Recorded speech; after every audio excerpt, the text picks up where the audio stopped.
Ya, Assalamualaikum warahmatullahi wabarakatuh. Perkenalkan, nama saya M. Arifah Maulana, mengambil program studi pendidikan teknik bangunan dari sesi 3 dalam mata kuliah strategi dan metode pembelajaran. Oke, di sini saya akan mempresentasikan hasil yang sudah saya kerjakan, yaitu UTS strategi dalam mata kuliah strategi dan model pembelajaran dengan dosen pengampunya Rian Arthur.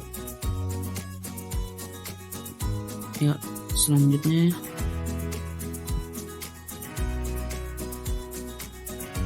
sebelumnya yang disusun oleh saya sendiri, Marif Maulana, dengan NIM 1503621011 pendidikan teknik bangunan. Yang di sini ada menganalisis strategi atau model pembelajaran di dalam KD mata pelajaran gambar teknik. KD-nya itu ada 2, memahami jenis-jenis dan fungsi peralatan. KD 2, menerapkan dan mendemonstrasikan prosedur penggunaan peralatan menggambar teknik. Kemudian isi dari materi pembelajaran. Yang ini ada peta konsepnya. Gambar teknik memiliki fungsi sebagai gambar yang memuat segala informasi teknis dari suatu benda. Fungsi dari gambar teknik adalah menerangkan data teknis yang meliputi material yang digunakan, ukuran dan dimensi benda, alur proses atau pekerjaan, visualisasi suatu benda, serta memudahkan dalam proses pembuatan suatu benda. Proyek atau konstruksi. Next. Di sini ada jenis-jenis dan fungsi masuk yang pertama, yaitu jenis-jenis dan fungsi peralatan menggunakan menggambar teknik. Yang pertama ada pensil gambar, yang kedua ada penggaris siku, yang ketiga ada jangka, yang ketiga ada mal gambar. Ya, bisa dilihat ya gambarnya.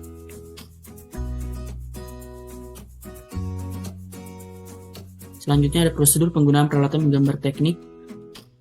Yang pertama itu ada pensil gambar, yang kedua ada meja gambar, yang ketiga ada mal gambar, yang keempat ada rapido.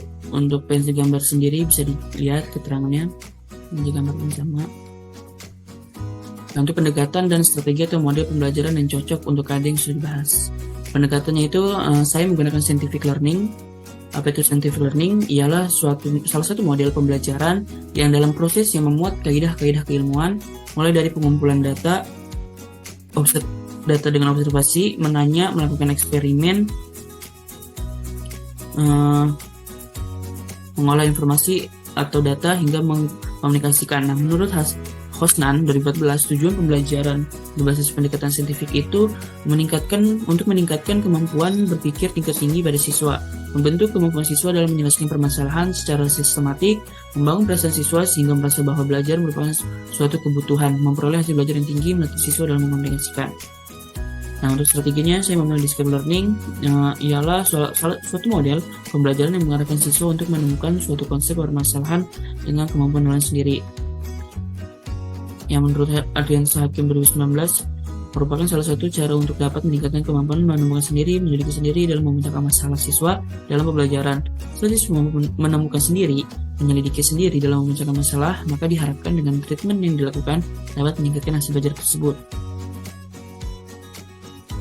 Nah, selanjutnya ada alasan mengapa atau argumen mengapa memilih pendekatan dan strategi model pembelajaran. Yang pertama itu alasannya mengapa memilih pendekatan saintifik.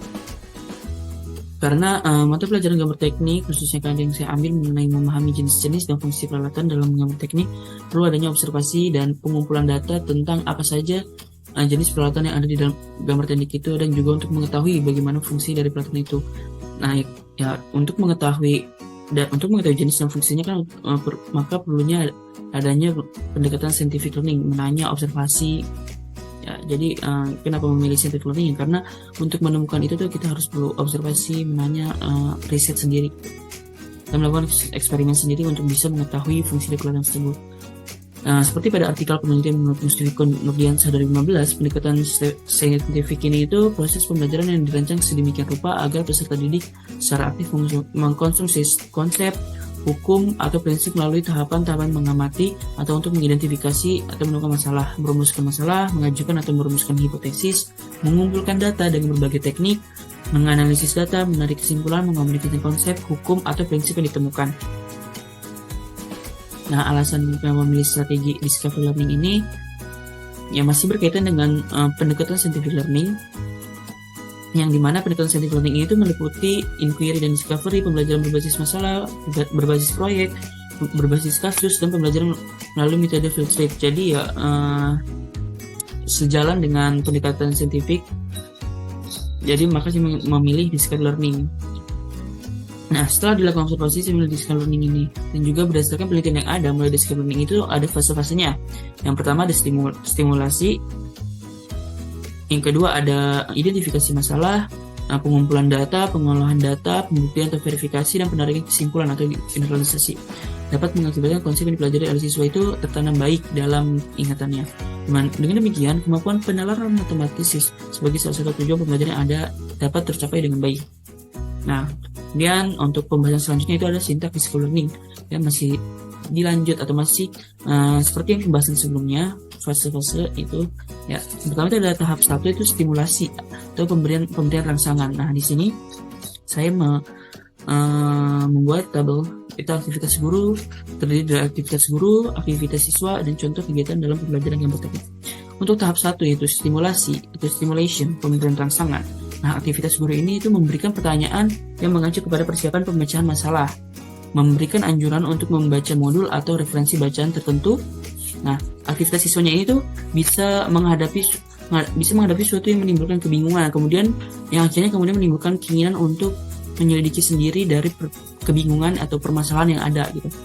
Kemudian ada mengembangkan dan mengeksplorasi. Setelah kita mempunyai keinginan untuk menyelidiki dari permasalahan itu, kemudian kita kembangkan dan kita eksplorasi bahan yang diberikan oleh pendidik. Nah, contohnya itu apa sih? Contohnya yang terjadi dalam pembelajaran gambar teknik ya, karena saya mengambil KD dalam mata kuliah atau mata pelajaran gambar teknik, yaitu pertama kegiatannya itu misalnya guru meminta siswa membentuk kelompok. Nah, peserta didiknya ini tuh berkelompok, satu kelompok misalnya terdiri dari 4 orang, 5 orang, bebas ya, tergantung jumlah siswa yang terdapat di dalam suatu kelas tersebut. Kemudian misalnya guru meminta siswa untuk mengamati prosedur penggunaan peralatan gambar teknik. Nah, peserta didik mengamati dan memperhatikan prosedur penggunaan peralatan gambar teknik. Selanjutnya ada tahap kedua, identifikasi masalah atau problem statement. Nah, aktivitas guru ini tuh memberi kesempatan kepada siswa untuk mengidentifikasi sebanyak mungkin agenda-agenda masalah yang relevan dengan bahan pelajaran. Selanjutnya, memberi kesempatan kepada siswa untuk merumuskan hipotesis berdasarkan salah satu agenda masalah yang dipilih. Nah, aktivitas siswanya itu merumuskan dalam bentuk pertanyaan atau hipotesis. Ini pertanyaan sebagai jawaban sementara atas pertanyaan yang diajukan. Nah, contoh kegiatannya itu misalnya guru menugaskan siswa untuk mendemonstrasikan peralatan gambar teknik. Nah, peserta didiknya bisa melaksanakan tugas tersebut untuk mendemonstrasikan. Kemudian dikerjakan dalam lembar kerja atau tugas secara individu terkait peralatan gambar teknik atau kelompok ya. Kemudian individu atau kelompok. Kemudian setelah itu didiskusikan melalui kelompok dengan menuliskan pertanyaan atau masalah yang ditemui secara individu, lalu mendiskusikannya dengan kelompok kerja sambil menggali informasi melalui berbagai sumber untuk menemukan jawabannya.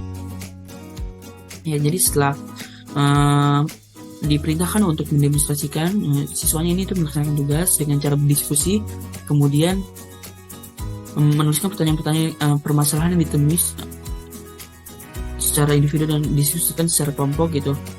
Kemudian dicari informasi dari berbagai sumber. Nah, tahap ketiga ini pengumpulan data dilanjut dari sebelumnya ya. Nah, aktivitas gurunya itu memberi kesempatan kepada siswa untuk mengumpulkan informasi yang relevan sebanyak-banyaknya untuk membuktikan rumusan hipotesis yang dari sebelumnya itu. Nah, aktivitas siswanya ini itu dengan cara membuktikan apakah benar atau tidaknya hipotesis dengan cara mengumpulkan data sebagai informasi yang relevan. Nah, contohnya itu misal guru meminta peserta didik mengumpulkan informasi tentang prosedur penggunaan peralatan gambar teknik. Nah, peserta didik mencari literasi dari buku, internet, atau berbagai macam sumber untuk mengumpulkan informasi mengenai prosedur penggunaan peralatan gambar teknik itu seperti apa. Nah, tahap 4 ini itu pengolahan data atau data processing. Aktivitas gurunya ini itu melakukan bimbingan saat siswa melakukan pengolahan data sehingga dapat membentuk sebuah konsep atau pengetahuan baru. Aktivitas siswanya itu bisa mengolah data yang sudah dikumpulkan baik melalui wawancara, observasi, kemudian ditafsirkan. Kemudian hasilnya diolah, dirangkum, diklasifikasikan, ditabulasikan. Nah, contoh kegiatannya itu peserta didik mengolah data yang sudah dikumpulkan, kemudian merangkum hasil data tentang proses penggunaan peralatan gambar teknik. Tahap 5 itu ada pembuktian atau verification. Aktivitas gurunya itu membimbing siswa saat melakukan pemeriksaan untuk membuktikan kebenaran hipotesis yang ditetapkan sebelumnya dengan temuan alternatif. Nah, aktivitas siswanya Siswanya ini melakukan pemeriksaan secara teliti untuk membuktikan benar nggak sih hipotesis yang ditentukan ini pada hipotesis sebelumnya dengan temuan alternatif, kemudian dihubungkan dengan hasil pengolahan data. Contoh kegiatannya itu, guru meminta peserta didik secara berkelompok untuk mendiskusikan mengenai prosedur penggunaan gambar teknik. Peserta didik secara berkelompok mendiskusikan mengenai prosedur penggunaan gambar teknik yang sudah dikumpulkan sebelumnya, kemudian dipresentasikan. Tahap 6 itu menarik kesimpulan atau generalization. Aktivitas gurunya itu memperhatikan penarikan kesimpulan yang dilakukan oleh siswa terhadap hasil penelitian. Aktivitas siswanya merumuskan prinsip-prinsip yang mendasari generalisasi berdasarkan hasil penelitian atau verifikasi sebelumnya. Contohnya itu, guru menugaskan peserta didik untuk menyajikan hasil diskusi dalam bentuk presentasi. Peserta didik membuat bahan presentasinya ya. Yang setelah yang tadi udah diambil data-datanya, penggunaan data, kemudian dibuat bahan presentasinya, kemudian disajikan hasil prosedur penggunaan pengetahuan gambar teknik. Kemudian peserta didik lain bisa memberi tanggapan terhadap presentasi yang dilakukan oleh peserta didik saat presentasi. Yang akan presentasi, kemudian peserta didik yang presentasi memberi tanggapan dari peserta didik lain dan guru. Setelah itu peserta didik memberi kesimpulan tentang prosedur penggunaan peralatan gambar teknik. Ya, sekian dari penjelasan mengenai KD dan pendekatan dan strategi penilaian yang dipilih, kemudian membuat sintaks. Sekian dari saya. Wassalamualaikum warahmatullahi wabarakatuh.